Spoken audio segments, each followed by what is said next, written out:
Shalom semuanya. Kita sering mendengar ungkapan, "Ya Tuhan, pakailah hidupku." Tapi apakah Anda pernah sungguh-sungguh mendoakannya? Jika ya, coba renungkan setelah berdoa seperti itu, apakah hidup Anda justru terasa lebih sulit, lebih sunyi, bahkan lebih hancur? Jangan khawatir, itu tanda doa Anda telah dijawab. Hari ini kita akan membahas arti sejati dari dipakai oleh Tuhan. Sebuah proses yang bertujuan membentuk kita menjadi bejana kemuliaannya. Bayangkan kita itu sebuah cangkir tanah liat. Kalau masih kotor, kita harus dicuci. Kalau retak, kita harus dibakar ulang. Kalau bentuknya salah, harus dihancurkan dan dibentuk lagi dari awal. Proses itulah yang membuat kita bisa berfungsi sesuai dengan rancangan Sang Penjunan. Oleh karena itu, langkah pertama yang harus kita pahami adalah dihancurkan dulu, kemudian dibentuk ulang. Tuhan tidak memakai vas yang cantik dari toko. Dia membuat sendiri dari tanah liat yang dia remas sendiri menjadi bejana. Yesaya 64 ayat 8. Tetapi sekarang ya Tuhan, Engkaulah Bapa kami, kamilah tanah liat, dan Engkaulah yang membentuk kami, dan kami sekalian adalah buatan tangan-Mu. Artinya, dipakai Tuhan dimulai saat Tuhan mengizinkan kita menghadapi keadaan yang sulit, atau saat kita mengalami kesusahan yang menghancurkan kemandirian dan kesombongan kita. Uang menipis, kesehatan memburuk, hubungan dengan sesama merenggang, karir terhambat, pendidikan terganggu. Itulah jenis-jenis masalahnya. Tapi ini bukan soal Tuhan yang kejam. Tapi ini soal Tuhan yang sedang memenuhi kebutuhan terdalam dalam diri kita. Yakni kebutuhan untuk ditolong dari sifat-sifat dosa yang merusak. Kita mungkin sekarang belum bisa melihat bahwa dalam diri kita ada masalah yang perlu ditebus. Tapi Tuhan mampu melihat kelemahan itu. Jadi bagi kita yang merasa hidupnya sedang diacak-acak oleh masalah, kalau berdoa juga jawabannya seolah datang tidak instan. Ketahuilah, itu kita sedang dibentuk. Walaupun menyakitkan, coba lihat, Yusuf mengalami pengkhianatan dan dipenjara sebelum diangkat jadi Perdana Menteri. Daud mengalami masa-masa pelarian di padang gurun sebelum menjadi raja. Paulus di awal mengalami kebutaan, menjalani keadaan yang tidak dikenal sebelum menjalani kehidupan sebagai rasul. Dan masih banyak lagi yang memberitahukan kita bahwa semakin ada kerusakan, semakin pula kita sebagai bejana sedang dipersiapkan untuk tujuan penggunaan yang lebih besar di masa depan. Maka sudah seharusnya kita mengingat prinsip ini, bahwa Tuhan akan membentuk kembali kita masing-masing melalui kehancuran. Tapi yang Dia butuhkan hanyalah hati yang hancur dan menyesal. Karena itu adalah sikap hati yang mudah dibentuk. Tetapi inilah yang mengejutkannya. Tuhan lebih memakai kelemahan daripada keahlian. Mengapa? Supaya kemuliaan tidak jatuh ke manusia, tapi hanya pada Tuhan. Keuntungannya, kita bisa mengalami damai karena tidak perlu lagi berpura-pura kuat atau harus menjadi orang yang kuat dulu agar bisa meraih sukses. Sebab Tuhan akan memakai kelemahan kita, entah itu miskinnya kita, atau sakitnya kita, atau mungkin penakutnya kita, kecilnya kita, gagalnya kita, untuk menunjukkan kuasanya di mata orang lain. Prinsip ini muncul secara konsisten di seluruh kitab suci. Tuhan memilih Musa, meskipun ia memiliki hambatan dalam berbicara, usia sudah tua dan hanya seorang gembala. Gideon yang penakut, Daud hanyalah anak bungsu yang diremehkan. Tapi contoh yang paling jelas adalah murid-murid Yesus. Mereka dipilih meskipun bukan dari kalangan yang berpendidikan tinggi.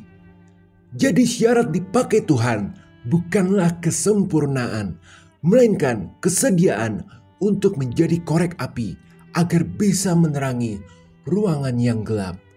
Dengan kata lain, jika keadaan kita lagi kecil atau tidak sempurna, punya keterbatasan, ketahuilah itu tanda hidup kita akan dipakai Tuhan. Ini benar-benar berlawanan dengan cara pikir dunia yang biasanya mencari orang yang paling berbakat untuk dipakai. Sedangkan Tuhan justru mencari orang yang paling hancur dan menyesal untuk dipakai. Ingatlah, semakin kita merasa hancur, di situ kuasa Tuhan akan bekerja semakin kuat. Tapi selanjutnya, kita perlu memahami ini. Dipakai Tuhan bukan jadi superstar, tapi kaki meja. 1 Korintus 12 ayat 22. Malahan justru anggota-anggota tubuh yang nampaknya paling lemah yang paling dibutuhkan. Tuhan terkadang justru akan menyembunyikan orang-orang yang paling berdampak, yang paling dipercayai sebagai fondasi yang kuat untuk menopang pekerjaan kerajaannya. Ingat, yang tersembunyi justru adalah yang paling dibutuhkan. Bayangkan sebuah meja besar, semua orang mengagumi hidangan di atasnya, dekorasinya, makanannya, bahkan taplak mejanya. Tapi tidak ada yang memuji kaki mejanya. Padahal tanpa kaki meja, meja itu tidak akan berdiri. Jadi Tuhan tidak selalu menaruh kita di atas panggung. Kadang Dia menaruh kita di bawah, menopang sesuatu yang besar, tanpa nama, tanpa sorotan, tanpa tepuk tangan. Tapi justru itulah tempat kehormatan yang sejati akan datang, karena Tuhan sendiri yang akan membalasnya. Apakah Anda sedang menopang orang lain? Mungkin itu di keluarga Anda, tempat kerja, atau di tempat dagang, bahkan di gereja. Di mana jika tanpa Anda, mungkin semuanya akan kacau.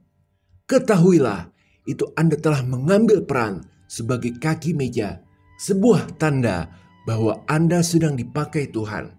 Orang lain tidak melihat, tapi Tuhan lihat.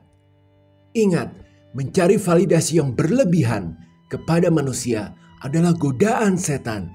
Tetapi kerelaan memiliki hati seperti Yesus yang tulus melayani adalah tuntunan Roh Kudus.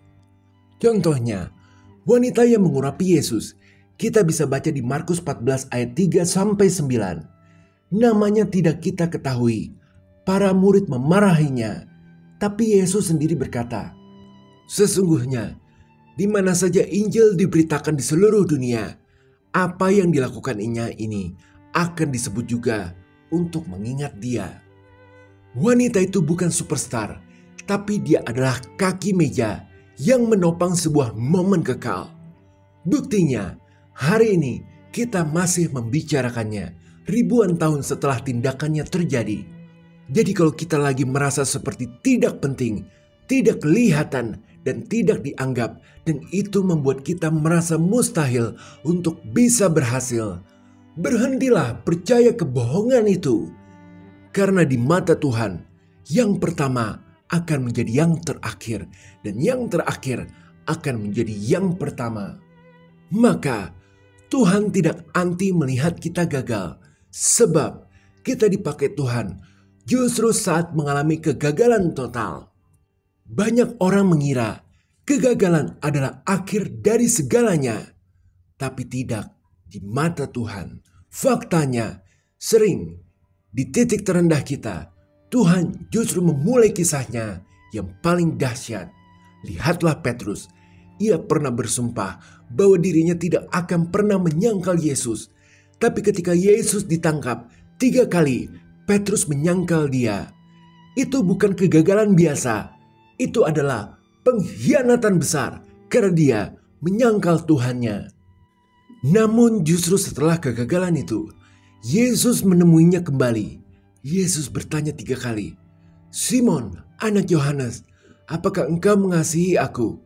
Dan 3 kali Petrus menjawab, "Tuhan, engkau tahu bahwa aku mengasihi engkau." Dan di setiap jawaban itu, Yesus tidak mengungkit kegagalannya. Bahkan di akhir, Yesus mempercayakan misi besar.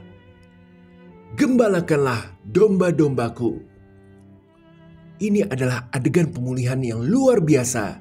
Bukan karena Petrus sudah kuat, tapi justru karena ia telah hancur. Hancur dan menyesal, tapi masih mengasihi Yesus. Dan itulah yang Yesus cari.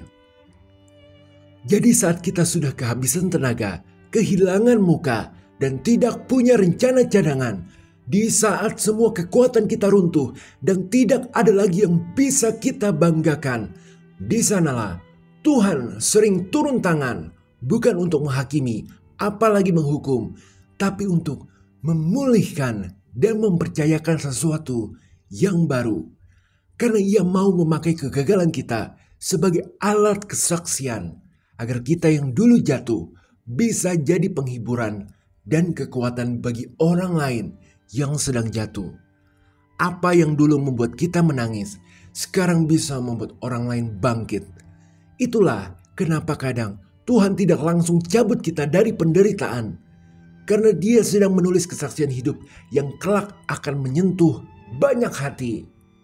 Dan saat kita melihat luka lama di hidup kita ada di hidup orang lain, ketahuilah itu tanda Tuhan telah memakai hidup kita untuk menyembuhkan luka orang lain itu. Kita jadi mengerti rasa sakit seseorang itu, bukan dari teori saja, tapi karena kita pernah ada di titik yang sama. Jadi, dunia mengajarkan kita untuk menyembunyikan kegagalan, tapi Tuhan justru menggunakannya. Tangisan pertobatan Petrus adalah syarat bagi sukacita pemulihan. Rasa gagal membuat kita berhenti bersandar pada diri sendiri dan mulai bersandar pada anugerah Tuhan. Seperti pernah dikatakan oleh seorang hamba Tuhan, Tuhan tidak pernah memakai seseorang secara luar biasa sebelum Ia izinkan orang itu mengalami kematian atas kemandiriannya. Dan ketika seseorang sudah mati atas egonya, sudah tidak memaksakan jalannya sendiri, maka saat itulah Tuhan bisa bekerja dengan leluasa melalui hidupnya. Karena ternyata tujuan sesungguhnya Tuhan memakai kita adalah sebagai alat untuk menampilkan kemuliaannya. Filipi 2:13, karena Allah lah yang mengerjakan di dalam kamu baik kemauan maupun pekerjaan menurut kerelaannya. Kita bukan aktor utama dalam film kehidupan ini. Kita hanyalah sebuah layar. Tapi justru disitulah letak kehormatan. Tuhan memakai hidup kita sebagai media untuk menampilkan kemuliaannya. Seperti Ibu Yesus yang berkata, "Jadilah padaku menurut kehendak-Mu." Tugas kita bukan mengerti segalanya, tapi taat dalam segala hal. Yakni taat untuk mau menjadi refleksi hidup dari kasih, anugerah, dan kebenaran Allah. Agar orang bisa melihat Tuhan bekerja dari hidup kita yang sederhana. Seperti Esther yang berkata, "Jika aku binasa, maka binasalah aku." Tuhan mau kita berserah. Sebab seperti kata Paulus, "Bukan lagi aku sendiri yang hidup, melainkan Kristus yang hidup di dalam aku." Ketika kita menyerahkan segala sesuatu kepada Tuhan, maka pada dasarnya kita yang untung. Disitulah letak kebebasan sejati ditemukan. Kita tidak lagi akan terikat oleh tipu daya setan, melainkan kita akan bergerak maju, berpartisipasi dalam cerita terbesar sepanjang sejarah, yakni penebusan umat manusia, yaitu saat orang lain mulai melihat Tuhan dalam diri kita, terutama saat kita berbicara, mengampuni, dan mengasihi. Itulah tanda kita sedang dipakai dahsyat oleh Tuhan saat orang lain mengucapkan syukur kepadanya ketika melihat perbuatan baik kita. Maka sebagai pengingat, dipakai Tuhan bukan soal tampil hebat, tapi soal bersedia jadi bejana kosong yang bisa diisi oleh kemuliaannya. Jika hari ini kita merasa sedang dihancurkan, ditinggalkan, atau tidak dihargai, jangan buru-buru menyerah, karena itulah proses Tuhan sedang memakai kita. Dan saat Tuhan yang memakai hidup kita, hasilnya akan jauh melebihi apapun yang bisa kita rancang sendiri bagi masa depan kita. Dahsyat. Oleh karena itu, terakhir, marilah kita berdoa bersama. Bapa kami yang bertahta di kerajaan surga, terima kasih atas setiap proses yang Kau izinkan terjadi dalam hidup kami. Engkaulah Sang Pencipta yang bekerja melalui cara-cara yang sering bertentangan dengan pikiran dunia. Ajarkan kami untuk merangkul pola salib-Mu, bahwa kehidupan datang melalui kematian, kekuatan lahir dari kelemahan, dan penurunan diri membuka jalan bagi peningkatan dari-Mu. Kami percaya bahwa kehancuran mendahului kebangkitan dan kegagalan mendahului penugasan. Bimbing kami untuk mati bagi kecukupan diri, agar kami dapat mengalami kecukupan-Mu. Ajar kami melepaskan keinginan untuk dilihat oleh dunia ini, sehingga kami menjadi alat yang benar-benar tak tergantikan di tangan-Mu. Bentuklah kami seperti tanah liat di tangan-Mu, ya Tuhan. Jadikan kehancuran kami sebagai bahan untuk seni yang indah, dan keterbatasan kami sebagai etalase pertunjukan bagi kuasa kemungkinan-Mu yang tak terbatas. Kami menyerahkan kekuatan kami agar kasih-Mu dapat bekerja sepenuhnya dalam hidup kami. Kami berserah kepada-Mu ya Bapa, karena Engkaulah Bapa yang baik, sempurna dan penuh kasih.